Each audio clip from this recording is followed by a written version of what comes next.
My clock says that it is right at 10 a.m. Central. So again, good morning or good afternoon. Thank you so much for joining us today. My name is Kylie Moody, and I work in the executive office at NACADA, and we are grateful to you all for joining us today for Global Advising Week, which we celebrate on or around May 2nd, as that is the date of when the Articles of Incorporation were signed, creating NACADA.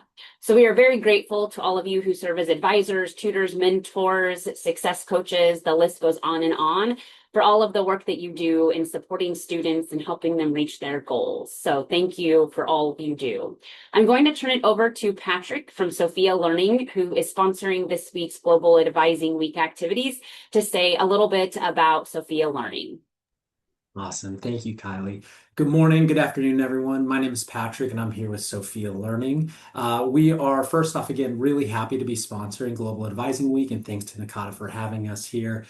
We know that you advisors are the ones who are the boots on the ground supporting students and helping them along with the ever-confusing process of getting a degree. So thank you all for all that you do. If you're unfamiliar with Sophia Learning, we are an online learning platform that works as a Cry It for Better learning resource for students.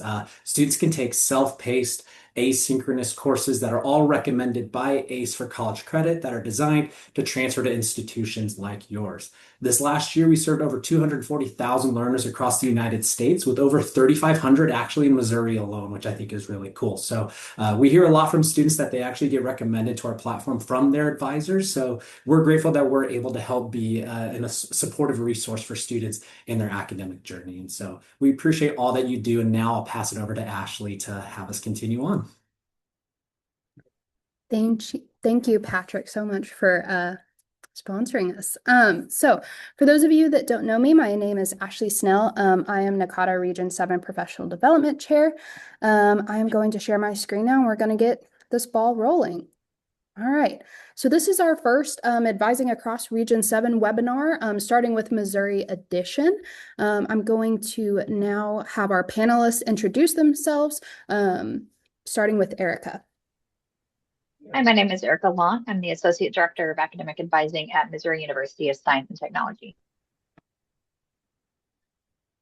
Hi, everyone. Welcome. My name is Ross Hawkins. I am the Director of the Academic Advising and Transfer Center at Missouri State University in Springfield. Hello, everyone. My name is Jenna Fusinato. I am an academic advisor and senior coordinator of student services in the School of Natural Resources at the University of Missouri. Hi, everyone. My name is Helen Hale. I am the Director of Student Success and Retention at Crowder College. It's a 2-year community college in Southwest Missouri. Morning, everybody. I am Jessica Brethold. I am the Assistant Director of Academic Advising at Southeast Missouri State, or SEMO, in Cape Girardeau, Missouri. I'm at Oklahoma State University. I didn't say that earlier, but go folks. Adam, it is now your turn. Hello, I'm Adam Beck. I'm the Region 7 State Liaison to NACADA for the state of Missouri, and I'm glad everybody's on here today. All right, let's get started with the first question. So the first question is, how is advising structured within your department, unit, or college, however you frame yours, and what aspects of that model work particularly well for your students? So I'll kick us off. So at Missouri S&T, we've actually just started a new model of advising this academic year. So we, in the past, have always had a first-year advising center. We are primarily an engineering school.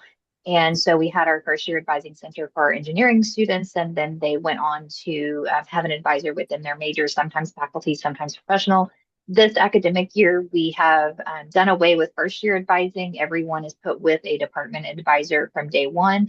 And those advisors are now centrally managed, but decentralized in location. So we still sit within our units, our individual departments, and work closely with those faculty, but our chain of command is now at the university level, which seems to be working out well for us. We'll let you know once we have at least one full academic cycle under our belt. At Missouri State University, we have a decentralized model for advising. So we do rely on professional staff advisors as well as faculty advisors, and that is determined within each of our 6 academic colleges. There are some academic colleges too, our College of Education and our College of Business, that rely exclusively on professional staff advisors. Um, 2 other colleges are Macquarie College of Health and Human Services, as well as our College of Agriculture, have a hybrid system. So they begin with a professional staff advisor, and then typically around sophomore or junior year, they will transition to a faculty advisor. And then 2 of our colleges, CNAS, our College of Natural and Applied Sciences, as well as our Reynolds College of Art, Social Sciences, and Humanities, really have a mixture. So some students may start with a professional staff advisor. Other students, freshman year, may start with a faculty advisor. So again, we are really decentralized at Missouri State University, but we have some systems and processes in place that help bring some coordination to that, which I'll go into in a later question. The office I oversee is the Academic Advising and Transfer Center. Our office primarily works with undeclared students, so that can mean students trying to choose between a couple different majors or students who have absolutely no idea what they want to pursue. Or even some students who started at the university with a major and then for whatever reason they decided that major is no longer a good fit, and so they choose to become undecided to explore other options at the university.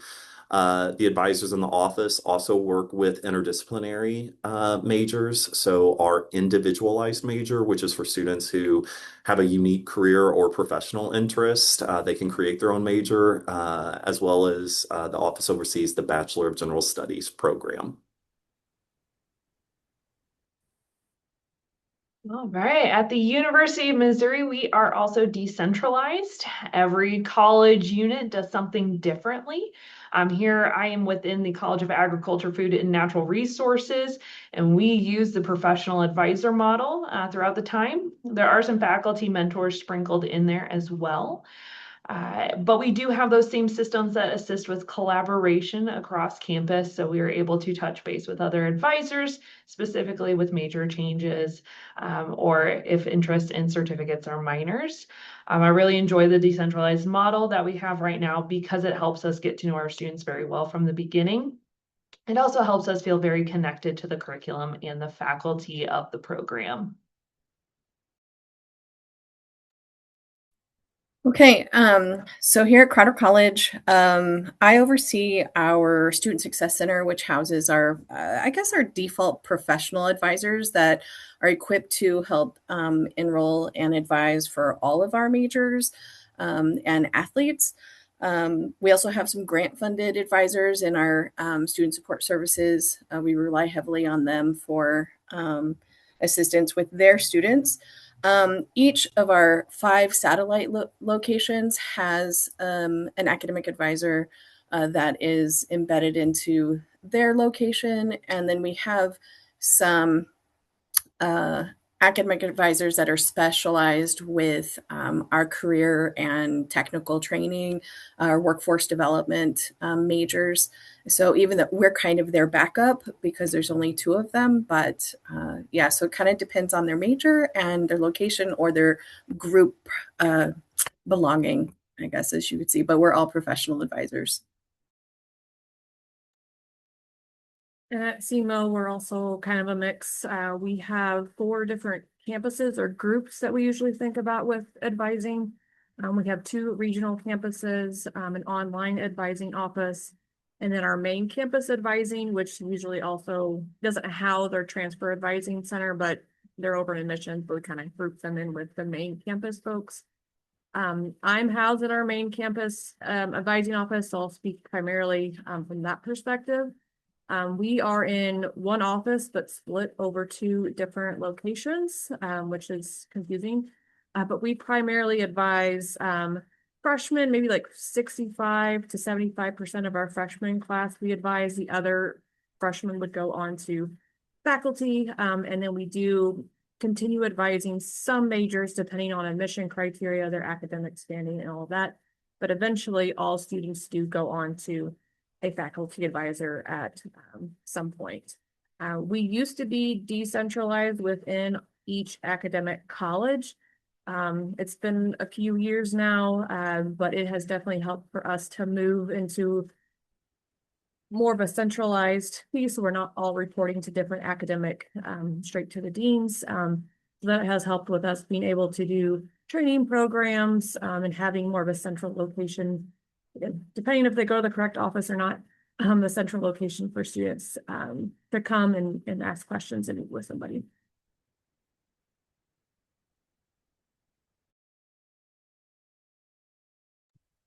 All right, we're going to move on to the next question. There will be a Q&A at the end. So for those of you that have questions, you can drop them in the chat and we will pull from there at the end. And if it's directed towards a specific panelist, or if it's directed to everyone, if you could put that in the chat when you're asking your questions, that will be helpful towards the end.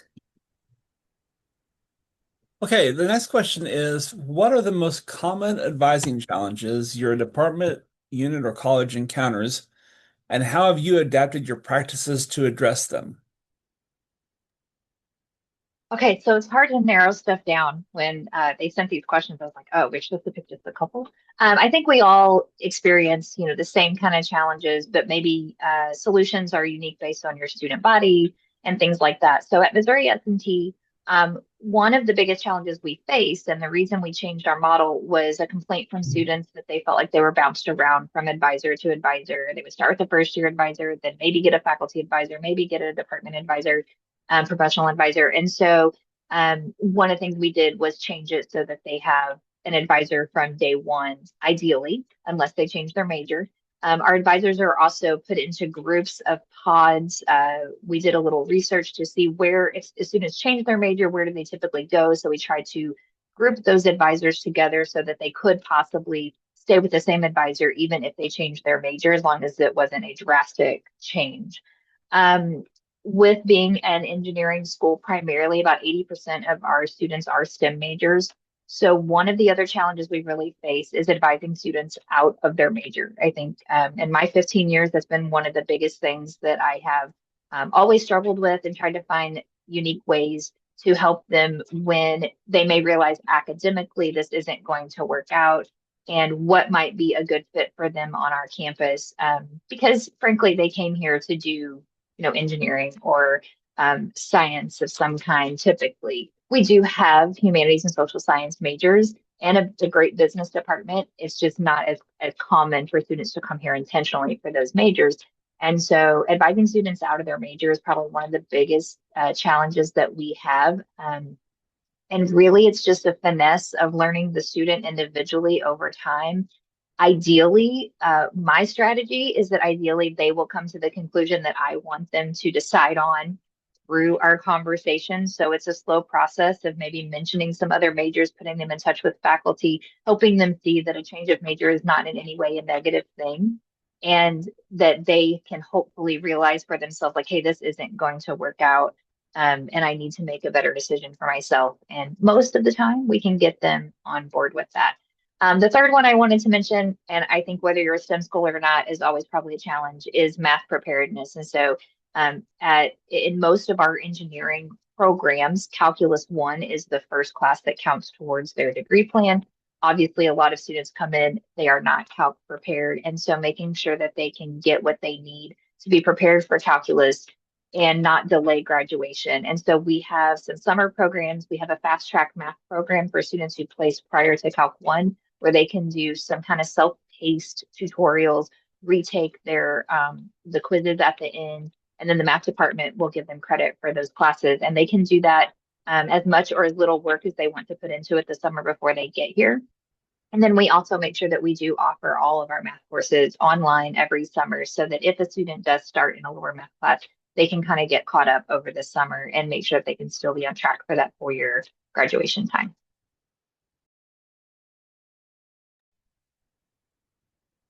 Hey, well, again, at Missouri State University, I mentioned the decentralization for advising practice.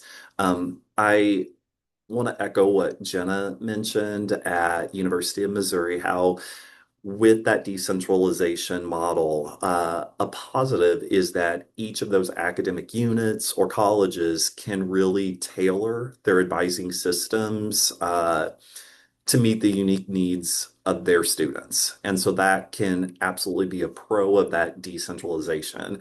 Um, a con of the decentralization is recognizing that students don't always stick with the major within the same department or even within the same college. And so with the decentralization model, we want to create consistent advising experiences, right? So when a student changes from one college to another, we want those experiences to be similar. We don't want students to have to learn about a new advising model, learn a new booking system, learn just all the unique features that each of the academic areas have. So that's one of the challenges, is really creating consistent advising experiences for students, regardless of which college that they're going to. We do have some things in place that help address consistency and coordination and advising. At Missouri State, we have a centralized advisor training and development program, which is known as our Master Advisor Program. We encourage all advisors, faculty, and professional staff advisors to attend a 12-hour Master Advisor workshop that certifies you as a Master Advisor on campus, and then you are required to complete 3 additional hours each academic year of professional development and training on academic advising. So that maintains that certification. So we feel like that helps bring coordination amongst our academic units. We also do have a provost academic advising council. There's representation from each of the colleges on advising council, and that group can make policy recommendations to our provost for approval. So again, that helps kind of build some coordination within our decentralized model. And I'll also share, we are currently in the search process for an associate provost for student success. The individual, the successful candidate, will be tasked with coordinating advising on campus. So again, I don't think Missouri State University is going to move towards a centralized model, but I do think steps are going to be made to coordinate advising so students do have more consistent and equitable advising experiences across campus. All right. For the University of Missouri, I have somewhat of the opposite problem from Erica. My students, I have sport management as one of my emphasis areas, and they don't know I'm here. We are in the College of Ag, Food, and Natural Resources, not primarily where you would find sport. So one of my challenges is getting students to feel that identity of their major and their college.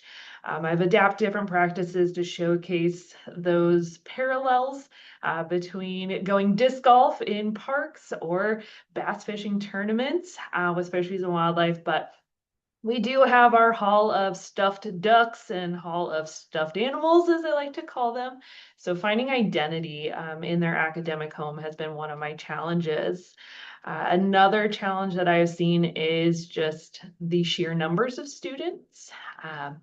I have about 445 in my degree. I used to be the only advisor.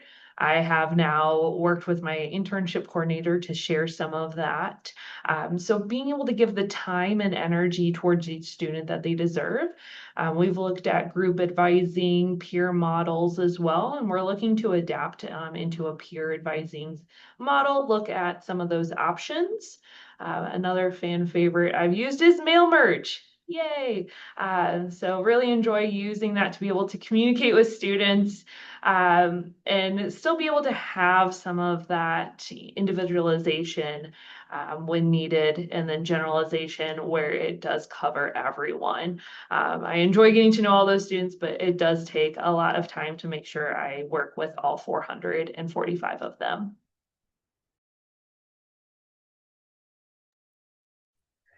So our challenges might be a little bit different than the four-year institutions. Crowder College is an open enrollment, community-based, community college, and so One of the interesting challenges I see personally is as a supervisor, I'm responsible for advisor training for all of our advisors across the institution, and also establishing best practices for them, so that the students do have a common experience to the best of our ability.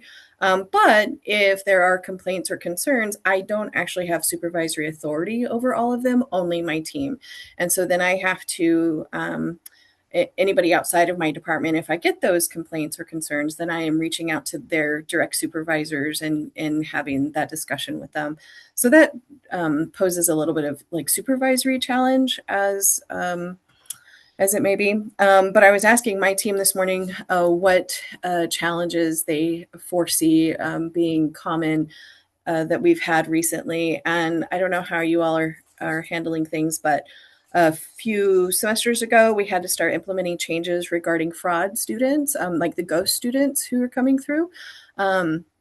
We we previously would do phone appointments for students and verify their like a few pieces of information, hoping that our admissions team had vetted what they needed to at the time of application. But what we found was that students were submitting fraudulent information. And so we've had to change our practices as well.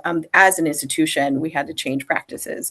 And so that was one of our big challenges, was making sure that if it smells like a catfish, then it might be a catfish. And so we have to do a fraudulent report for students, and that a collaboration with our admissions team, financial aid, registrar, and advising, so that way we have the ability to flag the student's account and get their identity completely verified. So that was one big challenge that we've seen. And then here, because we are an open institution, our admissions, we don't require the official transcripts at time of enrollment or at time of admission, but they are required within their first semester. However, we'll use unofficial transcripts to enroll students in classes. And sometimes that turns out to be for the negative, or students won't disclose that they have other transcripts out there. They could have gone to Missouri State first semester and not told us, and then they want financial aid, and then financial aid pings their enrollment, and so then we need to get official transcripts in, and then we find out that they're on probation or suspension, transferring into us, and so that can be a challenge as well. And then also our modalities of courses offered may be conflicting with student personal schedules. We have a mix of those transfer students who are wanting to just come and get their general education that are traditional students. And then we have the workforce students who are just trying to get a leg up in their workforce. And so they are working parents and working single moms and things of that nature. So with those various demographics, sometimes the way in which our courses are offered is not meeting the needs of those student personal schedules. So that's some of our big hurdles at our level. It sounds like we all have some of the same things. Yay. I honed in on probably what I think is our biggest challenge right now, and that's consistency. We recently completed a review of all of our advising areas or groups to see like what different models we have going on, our different processes. So that's our professional staff advisors, what are faculty advisors doing, what's online doing versus regional campuses, things like that. And really the only thing we came up with, and it's our running joke, is that there was no theme in really anything we were doing. So that was great. We have some faculty advisors who only schedule appointments from an email exchange, or even within our professional staff, we're not evaluating our own processes in the same way, or asking for student feedback. Did you have a good experience? The onboarding process is different. So if you are a new student going to the online degrees, your onboarding process is different than if you're coming to campus for a degree, and which isn't a bad thing based on the modalities they'll be taking classes, but it's just there's information missing then. And we have found that sometimes the answers are different depending on who the student goes to, not just for misinformation, it's just we do things differently, so we're going to answer the question different. So we are continuing to have those conversations. Where can we align a little bit better to make the process more streamlined for students? Especially we have students who will flip-flop back and forth to saying, I want to be on campus for my major. Oh, never mind, I want to do all online classes. And, you know, they shouldn't have to go through a whole new process every time they do something like that. So things we're looking at. On a larger scale, though, anytime we come across certain things we know are easily fixed, I guess you could say, we have worked to update our best practices in academic advising. We also have an academic advising council that is through the provost office. So that's where we encourage advisors to communicate with students, you know, actually say hello, here I am.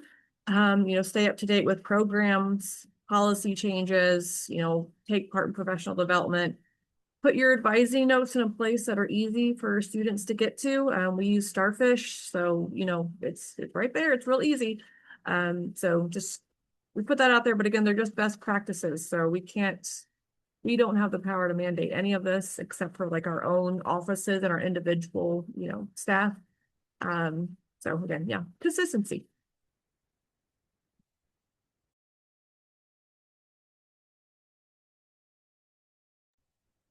All right, moving on to the third question. So, how do advisors in your department, unit, or college collaborate with faculty or campus partners to support students academically and holistically?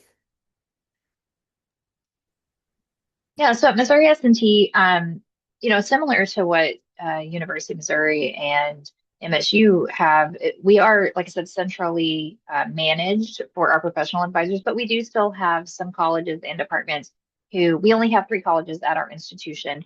Obviously, the College of Engineering and Computing is the largest, and we do all have professional advising, but some of our College of Arts and Sciences and Education majors still use faculty advising. So obviously in those departments, it's a little, they're just getting that connection. With our smaller engineering departments, it happens very organically. Oftentimes they'll have the same professor over and over. They get that exposure. Some of those departments do assign specifically to a faculty mentor. And then in some of the larger departments, I'll use mechanical and aerospace engineering as an example. They are by far the largest department on campus. And so what they do is offer several undergraduate seminars where our faculty will come in and present their research that they're doing. We also try to do some fun things. There is a welcome to the department meeting that they go to their beginning of their sophomore year where the department chair will come in and just kind of say, like, here's all the great things about this very large department. And then we have a faculty mentor list for them where once they kind of start taking those sophomore, junior level classes, figuring out what they want to do with their career, they can go to that list and search by their interest area. So let's say they're interested in aerodynamics, they can click on that and see all of our faculty that are doing research in that area. And then we can help connect them. I mean, they can simply click on their bio and reach out to them, but a lot of times the advisors are the ones kind of making that connection. And that department does stop short of like assigning a faculty mentor because we don't want, there's so much breadth within the major that we want to make sure they're connected with the correct faculty at the correct time. If we just randomly selected a faculty mentor their freshman year, it might be in a field or study that they aren't interested in. And so we do kind of let that develop over time.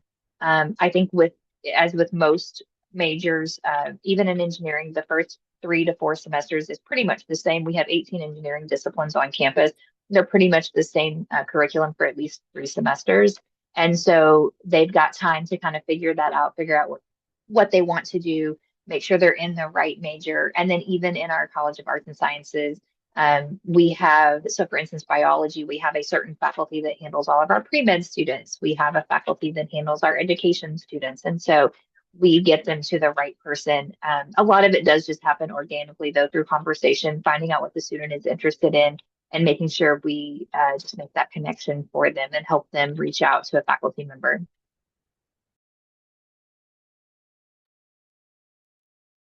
So when I look at this question on the screen, the word that I see that is most important is collaborate. There are silos of excellence across all of our campuses, and oftentimes great things are happening within departments, units, colleges, but the piece that sometimes is missing is communication. And that's the most critical piece. And so I always like to remind people that when we try to learn from each other, we don't have to recreate the wheel. We can spend more time efficiently doing other things, continuing to improve processes, develop new initiatives if we collaborate and communicate. So some of the ways that I encourage the staff in the academic advising and transfer center to help break down those silos of excellence. Get involved with campus committees.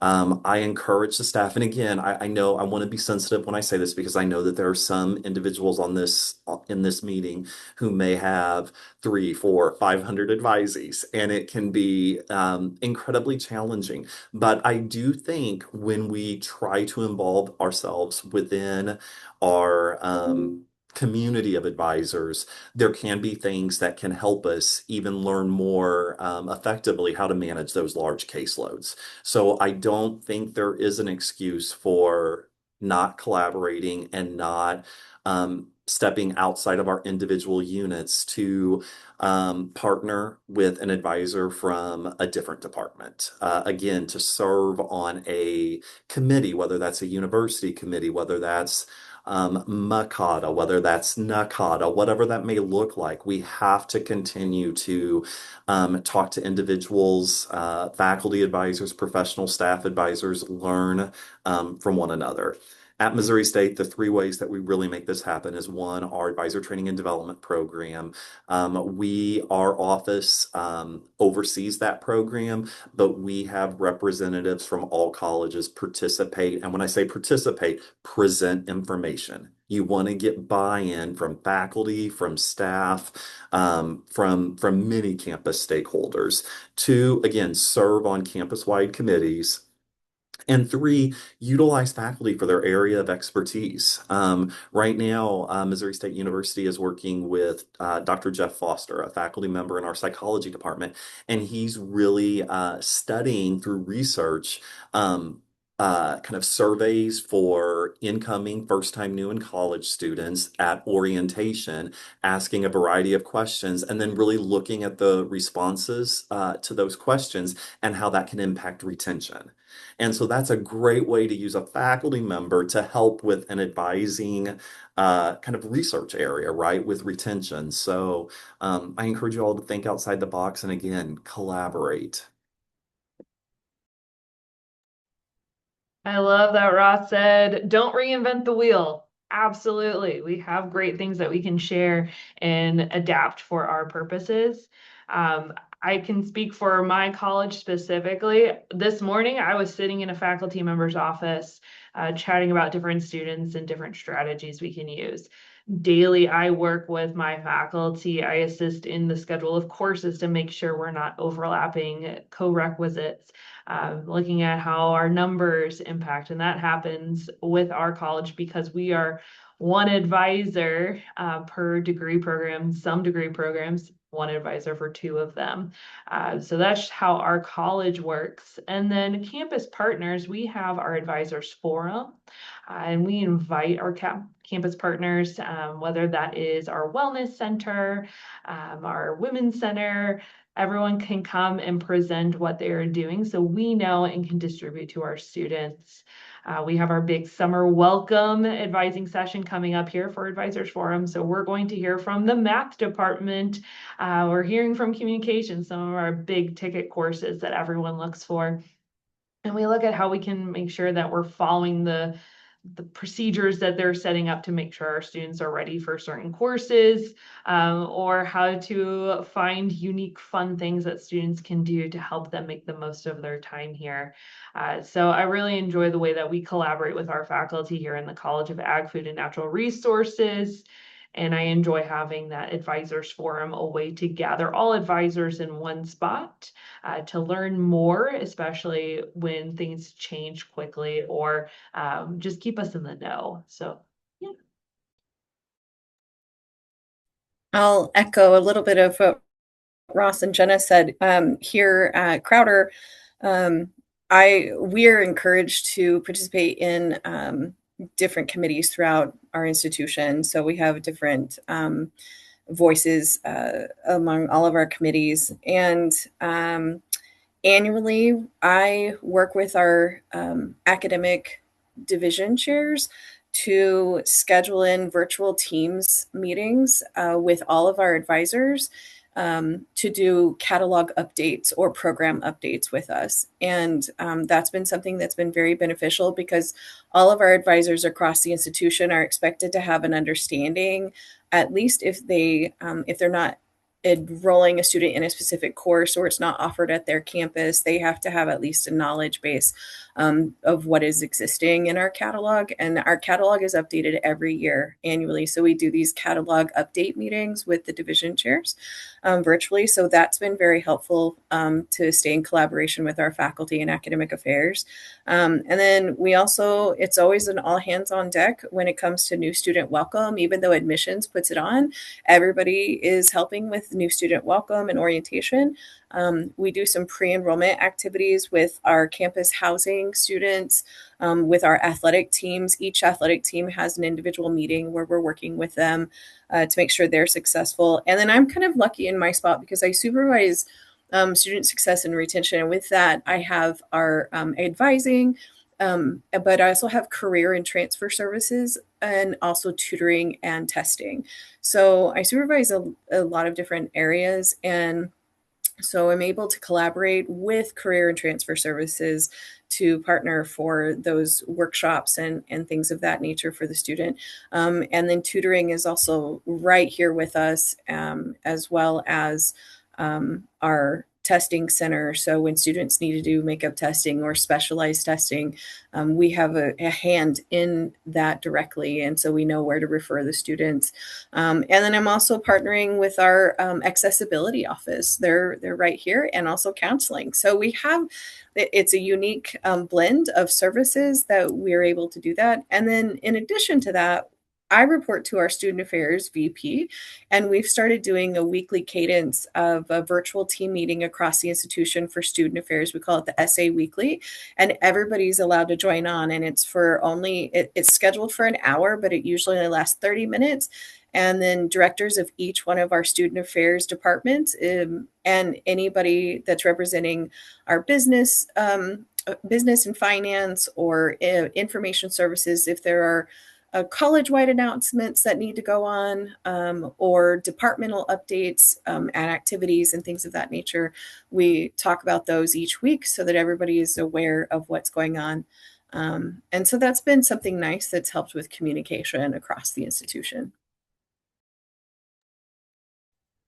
Yeah, at CMO, I had mentioned that our caseloads in our main campus advising office are primarily for first-year students. However, we have a designated lead advisor for each academic college who serves as the go-to for that college for faculty advisors and academic departments to reach out to them directly. They always have a consistent person within the advising office, to ask, especially the gen ed questions that they might not be as familiar with. And then, of course, they also ask for feedback on certain classes and things like that. We attend the college council meetings, so we're aware of any curriculum updates or things that might be coming through on that side of things. Also, speaking of not reinventing the wheel, with the help of Missouri State, we also have a master advisor program. That's a very large collaboration effort. So while our office is kind of the driving force behind it, we also ask other offices across campus to help us with like our more topical type workshops that we have throughout the fall and spring semesters. And that can depend on kind of what's going on. If we have a larger international student population, we'd say, hey, you all need to get in here and do a master advisor topical because there's lots of questions coming through about that. or if we're noticing a lot of questions coming from faculty advisors, especially about a certain topic or area, we'll have somebody from that office maybe do a workshop to help update everybody on what's going on. And then the lead advisor for each college also offers training and update sessions at the beginning of every fall semester, just to make sure faculty advisors are aware of any, if there's a big gen ed curriculum change, or we are shifting our registration period coming this fall. So everyone will have a fun little surprise if they don't already know about it when we talk to them in August. So yay for that. But kind of make sure that they're aware of things that might be coming up and need to be on their radar.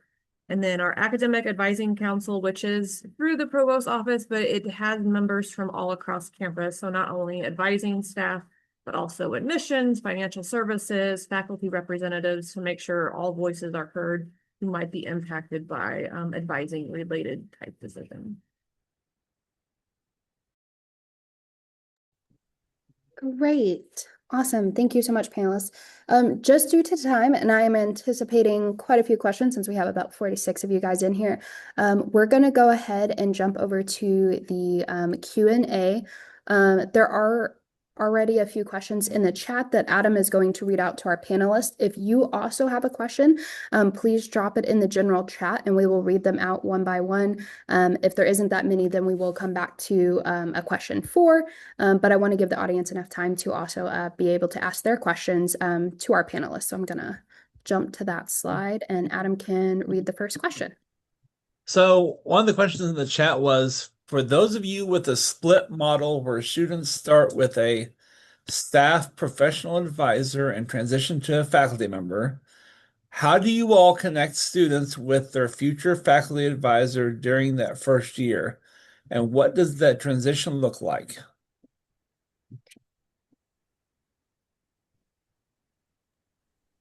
Yeah, I'll start.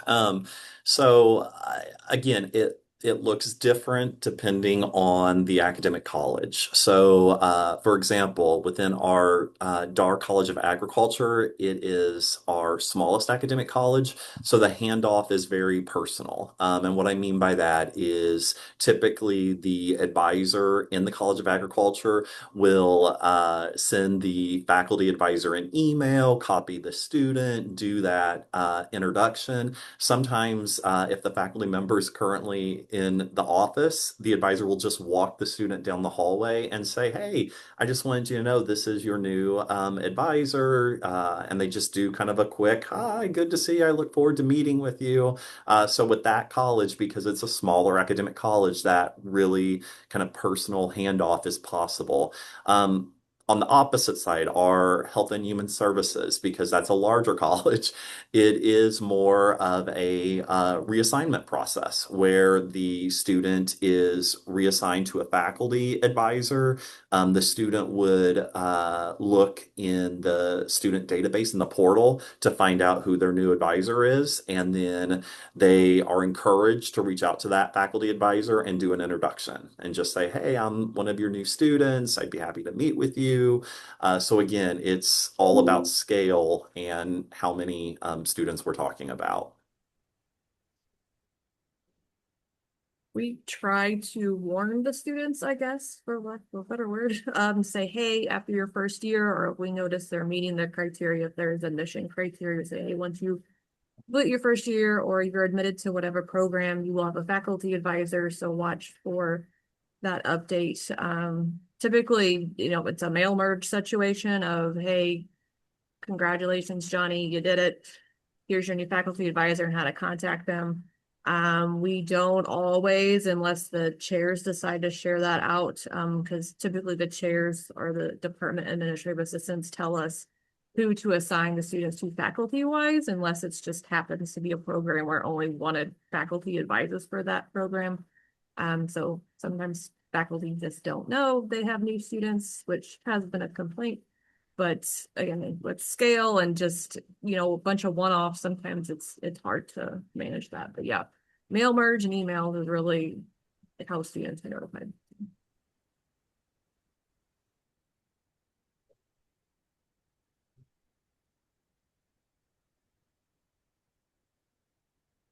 I don't think Okay. yeah, let's go say Ash. I don't think we have any more questions right now. Okay. Then since we have quite a bit of time, we'll jump back to that question for and let our panelists answer that. And then if there's any more questions and we still have time, we'll open it back up to the audience. Let me drop back over there. And then Adam, if you want to read that question. Okay. So the question number 4 is, what advising practice, tool, or approach has made the biggest positive impact on student engagement or success in your department, unit, or college? So I'm going to pull from my, kind of take off my director hat here for a second. So I've spent 15 years in mechanical and aerospace engineering. It's where I started. It's still my primary caseload. And one of the things that we work really hard in this department is to make sure that our communication is relevant to every student who receives that communication. And it does take some time, but I have found that engagement and responses to my emails, are much better when I'm not sending it a blanket graduation announcement to all students. I try to, figure out what students actually need that information. Or if I'm advertising a class for a professor, I'm not sending it to students who can't actually take that class. So I work really hard at that. And one of the things that has helped is that we did open a resource email account that is maeadvising@mst.edu. And so if I need to make a generic announcement, I try to make sure that that comes. I may be the one sending it, or another one of the advisors in the department is the one sending it, but it's not coming from my personal email. And we kind of set that culture that if you get an email from me personally, it is relevant to you and it probably needs a response or an action of some kind. And I think that has really, really helped with when speaking with other units on campus and hearing the challenges.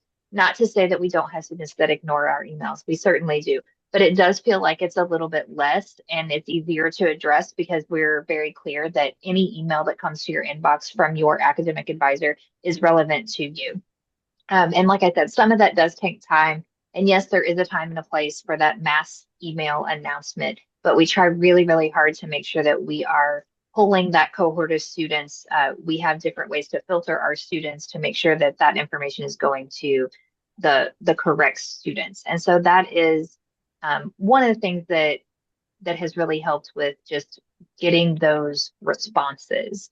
Another thing that we have always done on this campus and we're continuing to improve all the time is early alerts and early interventions. So 20 years ago, we had this homegrown early alert system.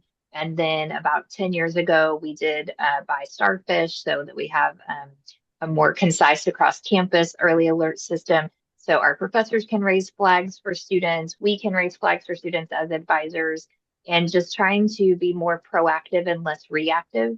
Prior to that, it was all about how did the student perform last semester? And there's nothing you can do about last semester. And so by having an early alert system, and I think most campuses do at this point, but that has really helped to make sure that we are fostering that success early, having those difficult conversations, like I mentioned earlier about advising students out of their major. That's something that we don't wait until they fail the class to have that conversation, or we try not to.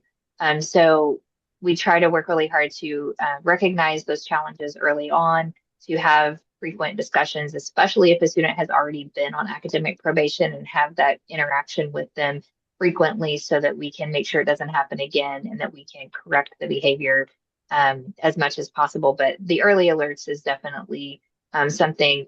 20 years ago, it was not as common. And so we were really proud of our little homegrown way that we did early alert systems. And so we're also very thankful to have programs now that we can use and not do it ourselves.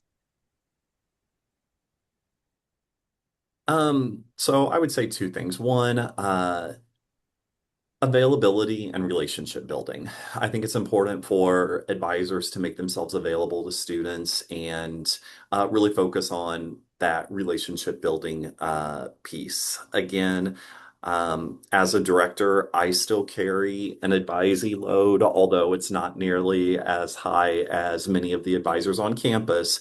I always try to remind advisors that although you may be seeing 10 or 12 or even more students a day, that student's only seeing you.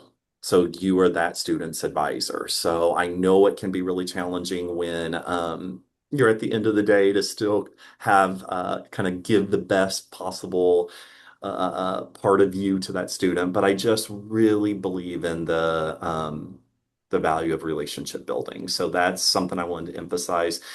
And then we have a really strong notes system at the university where we just recently allow other stakeholders to enter notes on behalf of students. And it is already generating a more holistic advising process. And what I mean by that is previously, those that entered advising notes were academic advisors. So again, your professional staff or faculty advisors. Now we have our career resource specialist in the Career Center enter notes.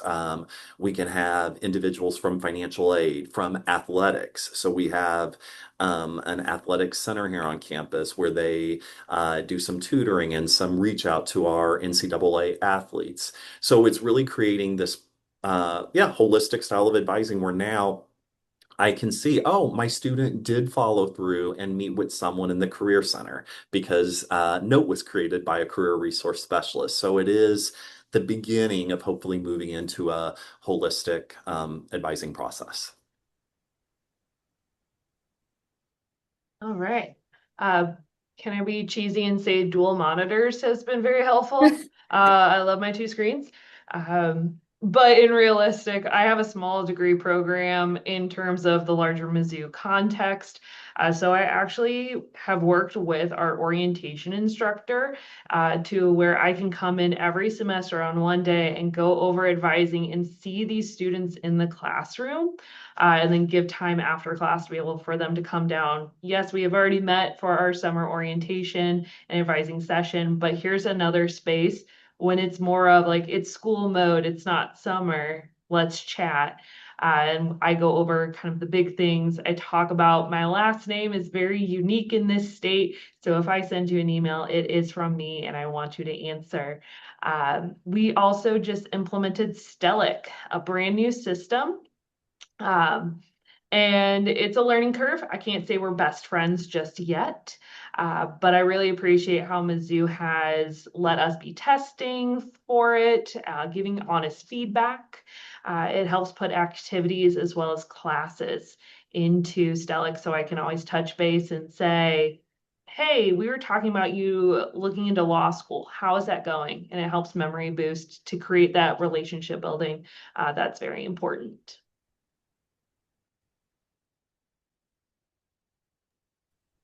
Right.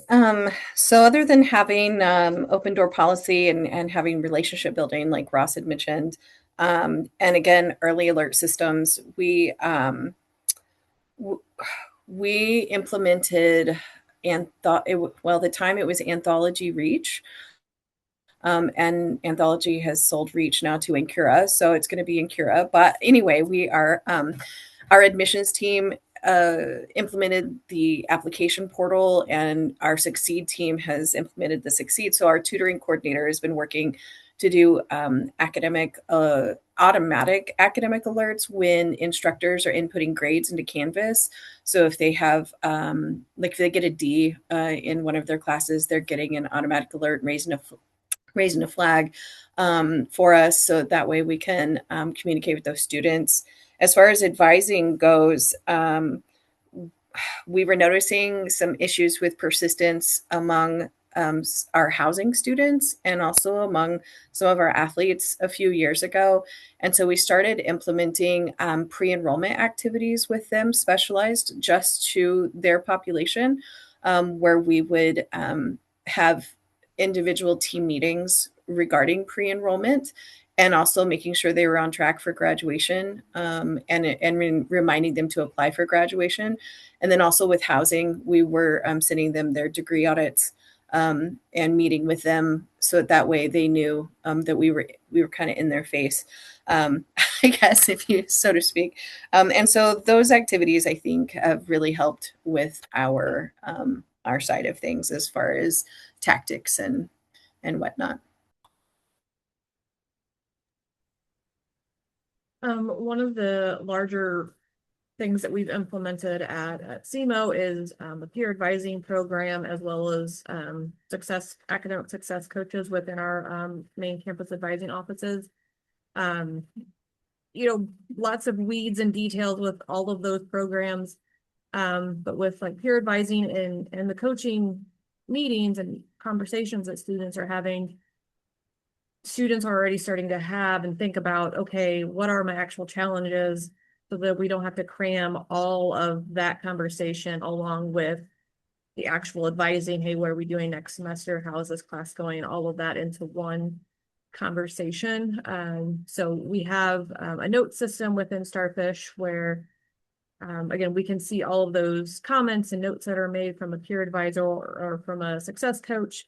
And we also rely somewhat on our peer advisors just to keep us in the loop, because let's be honest, I don't understand what's going on half the time with, 20-year-olds. So peer advisors help us with that side of things too.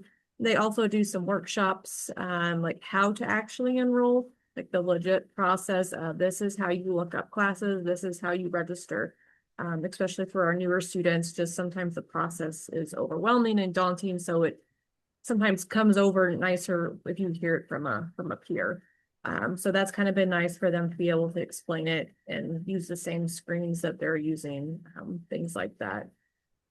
We also have a campaign or a process within Starfish. We've been working with our systems administrator or Starfish wizard to push out an enrollment campaign, which we've expanded this semester. So far, we've seen about an 83% enrollment rate from just our reminders that we push out to students about, hey, you enroll on this day. So we're actually tracking the data. We've been pushing out enrollment reminders for several years now, actually an idea that came from peer advisors. But we've never actually tracked it. Is this even doing any good? So we decided, you know what, maybe we should actually see if our efforts are making any impact. All right. Well, we are close to time. I want to thank our panelists, also our audience, for showing up today in the NACADA Executive Office. Happy Global Advising Week. It is the hashtag Thank an Advisor. So thank all of you and your advisors as well for today. If you have any questions, our panelists did put their emails down in the chat for any questions that we didn't get to. Again, thank you so much. There is a recording, so for any of you or your advisors that happen to miss out today, there will be a recording that you can rewatch as well. But thank you so much.